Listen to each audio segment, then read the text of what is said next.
Hi, and welcome to another edition of On the Spot. My name is Ronnie Wiley. This is a historic On the Spot. Sydnee Toschlog-Jobe's on my left. And the reason why it's an historic is because you're the first daughter of a mother. Your mother was on the show here a couple years ago. I was going to say, I'm not the first daughter of a mother. I think that happens didn't make any every sense. day. Well, exactly, but you're the first mother-daughter combination I've had on the show. Yeah. So you and your mom, Sandy. Of course, you taught me how to dance. Are you going to do that later on? Probably Can you teach me how to not. bust a move? I teach others how to bust a move on occasion, just not anymore. I no longer teach dance. So. Well, you're down there at the bowl, and we'll get into your career, because your career encompasses a whole lot. I mean, you're a very talented young lady, and now you're at the apex of your career, just starting out. And that's why you're here, because you're filling some very big shoes out at the high school. Tell us all about that. Well, I took over for Joe Glowacki this year, which granted Joe's been there for 50 years. Yeah. He started the program. Yeah. He was my teacher. He was my mentor. Right. He means quite a lot to the community and to myself. But yeah, I'm taking over CHS today and the auditorium. But unbelievable. When you were in his class and you graduated 2010? Yes. Did you think for one moment that one day I'm going to be his replacement? Yeah, I actually did. Oh, you did? Okay, well, that's good. I actually did. You told him I'm gunning for your job someday, When I took Glow's class, I absolutely loved broadcasting. I thought it was the greatest thing in the world, and I knew I wanted to go into broadcasting, but I knew at some point when I decided to start a family and settle down, I wanted to come back, and I thought that whenever he was ready to retire, I was probably ready to come back and take over his job. So I don't think anybody thought he was going to retire. I didn't either for quite a while. I don't know if he did. I know his wife did. She was telling him to come on to retire, but he finally retired last year. When you got the call, actually, walk me through the process of you applying, of interviewing, and all that fun stuff. Tell me how that went. I mean, considering Glow's the one who told me that he was retiring before he told anyone he was retiring, I just kind of waited until it was official that he was retiring and they posted the job. And as soon as they posted the job, I got all of my references together, including John here at Channel 3, and a good one, hopefully, and Glow, and another one of my references was from Rushville, which was where I was currently working as their broadcasting teacher. So the current job, which is unusual, that a current job gives you a reference for another job. You're still working here at TV3 doing some stuff. On occasion, if I can. And that's your favorite saying to John now is, if I can. If I can. If I can, if I can get to it. And then you had Glow himself. So that really had to make you feel real good. Yeah, I felt pretty confident. Not that somebody couldn't come in and taken the job away from me or anything, but I did feel pretty confident about it. I mean, it's my hometown. I graduated from CHS. I'm extremely passionate about the program and passionate about students, and I really, really do love teaching. So I thought I had a good shot. Yeah, and I'm glad, because I remember we talked about it, and I was like, oh, you got to do it. So kudos to the Fayette County School Corporation. You definitely made the right choice. Now, you talked about the passion for broadcasting, and it really exudes, and that's how we met here doing TV3 behind-the-scenes stuff. And I've said this off the air, and I've said it to John many times, you run it so much smoother when you're directing a show. Just kidding. But you do a fine job. Let's go way back. When you were a little girl, what got you involved in broadcasting? When I was a little girl, I did not know broadcasting was an option. I always wanted to do anything that I thought was possible, and I just didn't think broadcasting was something that I could do. Yeah, I didn't look at TV and say I want to be a weather girl or anything like that. It wasn't until high school when I took Joe's class that I was like, wow, I really can do this. Yeah, I can do this, and I really enjoy it, and it's a lot of fun for me. And why did you think it wasn't possible? It wasn't something that I thought was something I would do with my life. I thought I would. I don't know. Everybody. Was dancing? No, dancing wasn't one of them either. Really? Why? You would think that would be a huge thing. So, as you're a little girl, you really didn't. Did you think of a lot of things that you wanted to do? Yeah, I mean, I always felt like I had pretty good grades. So, and I graduated with honors and everything like that. So, I could have done something in the medical field if I wanted to. I could have been a lawyer, but nothing like that really grabbed my attention. I wasn't really into science. I wasn't really into math. I didn't like arguing with people that much, you know. Right. But then I took Glow's class, and it was a creative outlet. I was able to be creative like I am with dance, and that creative outlet really like grasped me, and I really enjoyed it. You never thought you had that, did you? No, I mean, I knew I was creative, but I didn't know I was creative more mentally than I was, you know, physically with dance. So. And you liked behind the scenes. Oh yeah, I love behind the scenes. Now, why is that? Why would you not want to be on the air? Because of the creativity. Behind the scenes, you get to manipulate the video. That's right. You get to get the shots that you want. You get to get the angles that you want. You get to manipulate the video. You get to decide, all right, I want to use this camera angle if I'm directing. I want to use this camera angle over this one because I just think it looks better. You know, I like that control and that creativity of behind the scenes and of production work. Whereas on air, I just get to smile and Yeah, or as in my case, I always look at the belly. It does add 10, maybe 20 or 30 in my case. But talking about behind the scenes, one thing I always try to do after a show or whatever, an event, they make us look good. You guys make us look good. You guys make us look and sound good too. I think. So you're in Ghost class. You're like, was there a pivotal moment where you thought, this is it? I mean, or was it just a gradual? It was pretty gradual. When I took the class my junior year, when I did the introductory class then, because they only had juniors and seniors in any broadcasting classes when I was there. When I took the introductory class, I thought it was pretty cool. But once I was a senior and I started working on video projects a lot more and I started really getting into that, I was just like, this is it. I really, really like this. I got to do it. I got to do it. What was your first project you did that you really made yourself feel proud? First project I did that I was really proud of. I was proud of quite a few things, but I'd say the thing I was most proud of that I worked on in Glow's class was the Greatest Days video. I put a lot of effort into that one and a lot of hard work into it. That's a staple. They were doing that when I was in high school. Yeah, I know. Much before when you graduated high school. And I've always wanted, I wanted to get into that class. Because I moved over here my junior year and I wanted to, but I was a rebel. I had a mullet. You know, I mean, come on, you're not going to put someone in the air with a mullet. It's true. But it was terrible. I would not do that. I didn't care about my grades. I didn't care. It's like, I want to be a star. But it was terrible. And that was one of my regrets in high school. Was that. A couple of regrets, but one of them was that class. So did you have to earn your way onto the spot of on? Tell me how, could you go from the junior class? You're not guaranteed to be in the senior class, are you? No. Glow kind of picks and chooses who he wants to be in CHS today. Yeah, you got to earn it. Yeah, good for you. Now, if you are, I don't know, right now you're a teacher, but if you were giving yourself advice as a little girl or looking back as a little girl and you say you never thought you'd be in this position, where do you see yourself? Can you see yourself with this until you retire? Yeah, I could definitely see myself doing this until I retire. That's awesome. That's my hope. I hope I don't have to get another job. Well, you got, 49 more years to go until you catch up with Glow. Yeah, I don't need to catch up with Glow. I think I'll retire sooner. But he loved it. So again, going back to when you were a little girl, Sydnee, and you're kind of figuring out, what were other things that you thought you might want to have? Was there anything else prior to it? I was actually extremely into history, so teaching history was something I'd always thought about possibly doing, but I didn't really know what I wanted to do with my life as a child. I was just really enjoying dance. Enjoying dance. And I liked school, and I liked playing softball, and I was fine. And then when it came down to trying to decide what I wanted to do with my life, this kind of is something that just stood out. That's awesome. So now you're a teacher at your alma mater, but prior to that, you're at Rushville. Right. And that was your first teaching job. That was your first experience of being in front of the kids and teaching. And you were very young. I mean, you're still very young.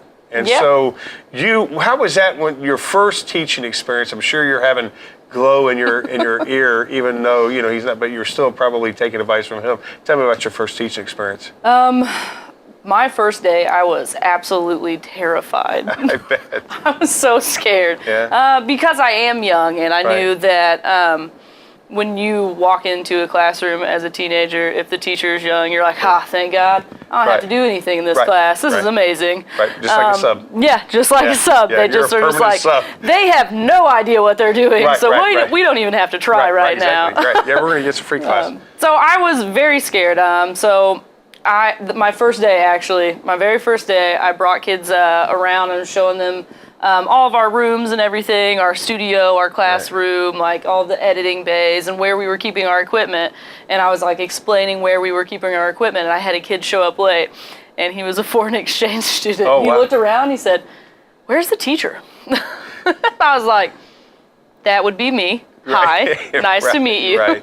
Where was he from? He was from Mexico. I'm not wow. sure exactly where at in Mexico, but Yeah, he was just like, "Where's the teacher?" And I bet that had to make you feel good, though, in some way. yeah, in some way, I was like, I'm still young. Right, yeah. But it's kind of hard when people don't immediately recognize you as a teacher, so you kind of have to build up that. Yeah, you got to build that rapport and that respect. Yeah, you do. But my first teaching job was awesome. I loved it. And I remember when you got that, and I remember you were very excited for that. How long were you there at Rushville? I was at Rushville for 2 years, so. So it gave you some foundation. Yeah. So then you talk about nervous. Mm-hmm. I would imagine when you get the call from who called you to say, "Hey, you got the gig, you got the job."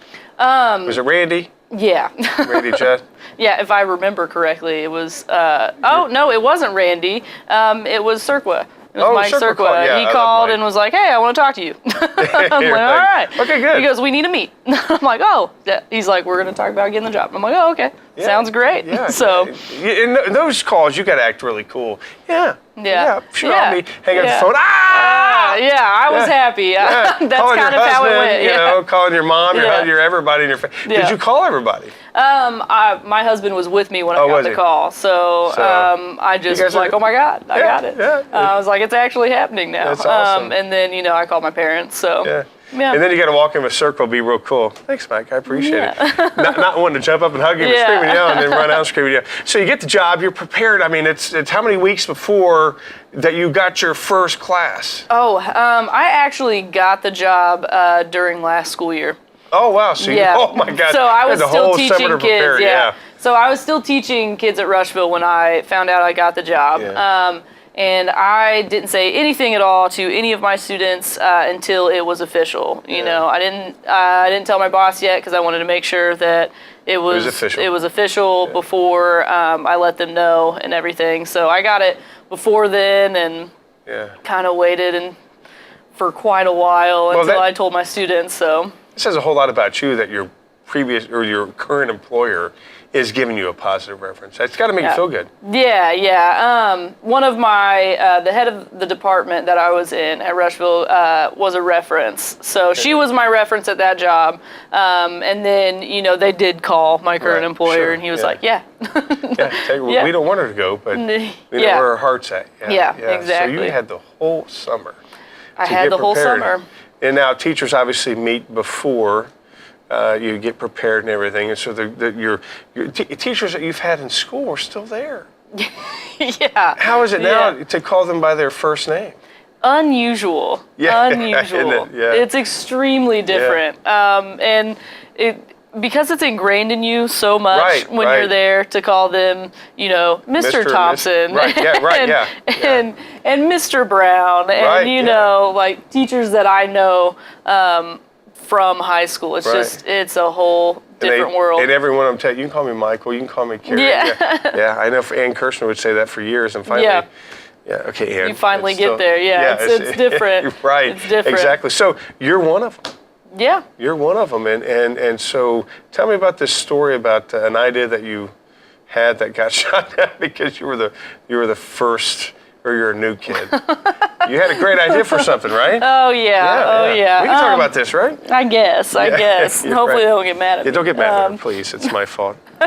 No, during Homecoming Olympics, our theme was some sort of space theme. Right. And a nickname that's been passed around for me is Joby 1. I think that's awesome. Joby 1 Kenobi. Which is entertaining. Yeah. And we were trying to figure out what we were going to be named and everything. And I was like, I know I'm the new guy.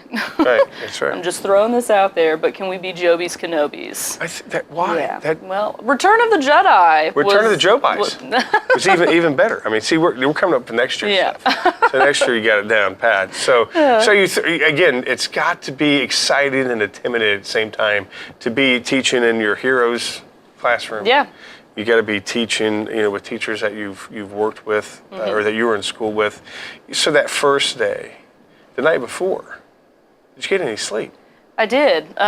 It's unusual. I actually thank Rushville for so much, but they made me confident in my teaching abilities. You weren't as nervous as you maybe thought you would be? No, I wasn't as near as nervous as I thought I would be, and I as near as nervous as I was when I had my first job. Yeah, I was pretty confident. I was pretty comfortable. Good for you. The main thing I was worried about was a lot of the students know me because of coaching, because of coaching Spartanets and softball. So a lot of students know me from that. And they know you as Sydnee. Yeah, and they know me as Sydnee, and they don't know me as Mrs. Jobe. You're Mrs. Jobe, yeah, but I wanted to make sure that they actually called me Mrs. Jobe because I wanted to set a precedence, like I'm the teacher now. I'm not somebody or you knew growing up or anything like that. So because my niece and my nephew are in the senior class as well. Oh, so, wow. Yeah, all those kids know me. So it's hard for them. Aunt Miss, is that how they do it? They instead of calling you Aunt Sydnee, it's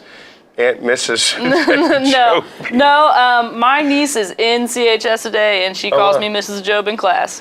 That's good. Yeah, That's good. Yeah, I appreciate it. She's really good at it, She's very good. Well, when she gets out of class, can she call you Aunt Sydnee? Yeah, she just calls me Sydnee. Oh, good. They don't call me Aunt anything. Why? Yeah, I don't know. They just call me by my first name. You're so young, though. You're still so young, Sydnee. I tell you, that's amazing to me. So you've got so much, really, this last couple of years of your teaching, you've really accomplished a lot of goals very quickly. Yeah. So what are some goals that you have, for the future? Where do you see the program going? Jobe left it in a good position. Yeah. Well, when I came in over the summer, I did a lot of work, as John can tell you, because he was there with me through all of it, because he's so nice. John, we talk. He's a nice guy. No, I'm just kidding. No, John's fantastic. He really is. Yeah, he helped me a lot over the summer. We tore every last piece of equipment out of that classroom. Everything that was in there is now gone. We no longer have any analog equipment minus our cameras. Our cameras need to be updated, but that's project number 2. Yeah. But John gave us he gave us a TriCaster, which is a switching board. He gave us that and let us borrow it. And he's letting us borrow it until we can raise enough money to purchase a new one, which is going to cost quite a large amount of money. But that's one of my next steps, So we pulled everything out. He's letting us borrow equipment. We've got it all hooked up, and the kids walked in and they had a whole new setup to work with. And they had to learn everything from scratch again. That's just terrible. Yeah, they were terrified. They were absolutely terrified. And they were like, I don't know how we're going to do a show this year. Yeah, and they have. Yeah. They learn. They're doing good. They don't need me anymore. I just evaluate them. Yeah, I told them that today. And that's good that you have kids where they're now running on all cylinders. Yeah, no, they know what they're doing. They're comfortable. They're confident with it now. They're totally fine. But the things I see for the program, we still need new equipment. We have an all new setup. We have a new audio board. We have new switcher. We have new graphics. We have all new computers. The school system was able to find the money to get us all new computers with all new editing software on it. So the kids are now using professional software, professional grade equipment. It's pretty great. Our next step is to look into new studio cameras and new E&Gs for field work, as well as any... I'm thinking about getting some DSLRs to do some creative shoots and stuff. Explain DLSRs? DSLRs are they're mainly for photography, but you can use them for video too. It's consumer grade. You can buy them if you want them anywhere. It's not that big of a deal. It sounds like, again, you talk about fundraising. So you got to raise some. You got to be a fundraiser too. We got to raise some money. We got to raise quite a bit of money. That's a great question. You want to tell me how I can raise $25,000? Well, if I win the lottery, then hey, you can come to me. And the reason why I say this is because we've got a lot of talented people that have walked through those hallways. I've interviewed a few of them. Actually, I've interviewed 3 of them on the show. Actually, 2 of them that went through the program. Well, I don't know. Did Betsy? Or yeah. maybe she was a start. I don't Betsy remember. went through the program. Yeah, Betsy Ross, Connersville native.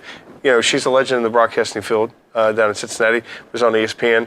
Walked through these hallowed halls here in Connersville. Matt McClutchan. Yep. That guy's brilliant. I mean, that dude's a Emmy Award winner. And this guy didn't go through the program because he was a slacker like me, but now he runs multiple Tribune and Sean Compton. Yeah. And so, we do have people that maybe we can get in contact with, who maybe we get in contact with people. And so there's some suggestions for that is something I've thought about, actually. But I have been on another level of busy. Right. We got new lights in the auditorium. We've been trying to figure That's right, those you're running out. the auditorium, too. Yeah, running the auditorium, too. We got all of that happening. I'm trying to do some work for my license and everything, trying to make sure I'm updated on that, as well as starting a new program and changing it completely. To make it from glows to Jobes. Yeah. That was one of my main concerns when I first started, was making sure that the kids knew that while we love Glow, and Glow is amazing, and he's been absolutely wonderful for this community, I'm not him. Right. I'm not Glow, and I'm going to be different, and I'm going to do things differently than him. So that's why I wanted to tear everything out of our studio, and I wanted to put all new in.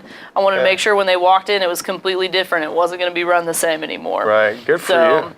I think it's working out pretty well. I think my students and I, at least my seniors and I, have hit a turning point, and we're doing pretty good now. And it's been pretty good. So when you look to evaluate the juniors, because you got some juniors that you got to evaluate, it's your first time doing that, what are you looking for? My juniors are actually currently doing news writing because the program's expanded. We now allow sophomores in, and they do our introductory courses. Okay. And then I have juniors who, while not allowed on CHS Today, do packages for CHS Today. They write the news for CHS Today. And then they have, most of them are doing a video production course as well. So I have quite a large group of juniors, and they're good. They're really good. Yeah. It makes you excited about the future. Yeah, I'm very excited. I'm extremely excited. Next year, we're going to be doing a lot of stuff.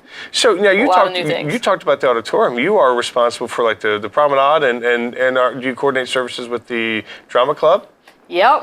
Yeah, so I sure do. So you had to did you get a new lighting rig in there? We have all new lights in the auditorium, and this isn't mine. I walked into it. Glow got all new lights in the auditorium. It's like his gift, you know. It's like his gift to CHS. Yeah, his parting gift. He made sure we got all new lights in the auditorium, which they needed to be updated. They hadn't been updated for many, many years. Yeah. So now we are on a completely updated system. So we have all new lights. We have an all new software as well. Everything is digital. It's not manual anymore. So it's completely different. We have a lot of control. Like our lights are robotic. They actually move through the system upstairs. So if I have someone at center stage and I want to throw spots on them, I don't have to turn on the spotlights off to the side. I can just move my lights that way.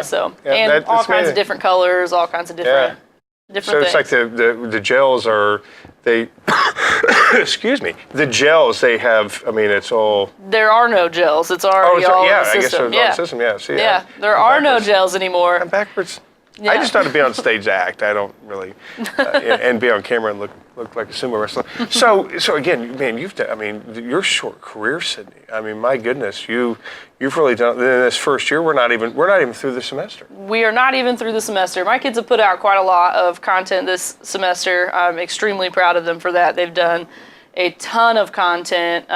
We've sent stuff to John at Channel 3 for things on the sports report and everything like that. We are out at almost every home game for any sporting event. That's a requirement now. We have to film it. I know sometimes we're not going to make it there, but we need to get most of them. Right. Is that extra credit for the kids? Oh no, it's a requirement for the kids. Oh wow. No, they have to film 3 games a semester of different sports. Okay, so it's not. I mean.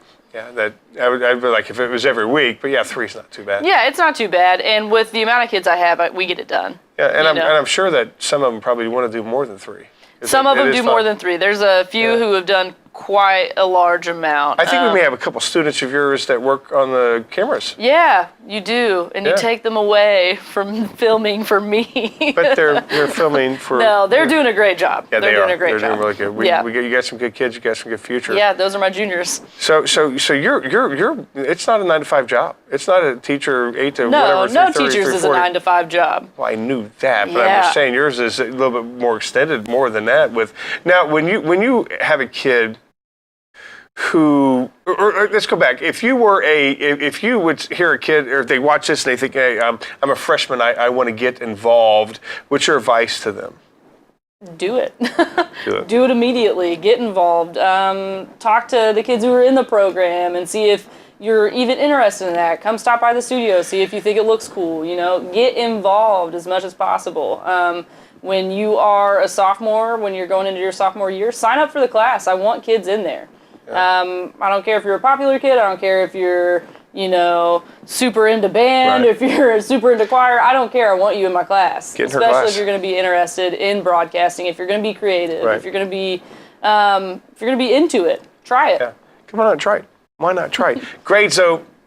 Got to have good grades to be on CHS today. You do have to have good grades. That's English something, would be probably number one. Yeah, that's something is really important to me. I do realize not everybody's going to have the best grades. I know that. And I know some kids struggle with classes, and I would Math hate... and science. Yeah, and I would hate for those kids not to be able to be in CHS today. But I want you to have decent grades, and you need to keep your grades up, because if you can't keep your grades up for all your other classes, you can't take on extra work, like going to events and filming those events. And sometimes I would like to do some live broadcasts with Channel 3 on occasion for sports. If we ever get to a point like that, you're going to have to do things outside of school. So you need to keep up your grades so that you can prove to me that you're able to handle it. Right, because it's a huge, it's a huge responsibility. You talk about the creativeness, and there may be some people thinking, how is this job creative? How does it, you're behind the scenes pushing buttons. Explain to somebody how creative that would be.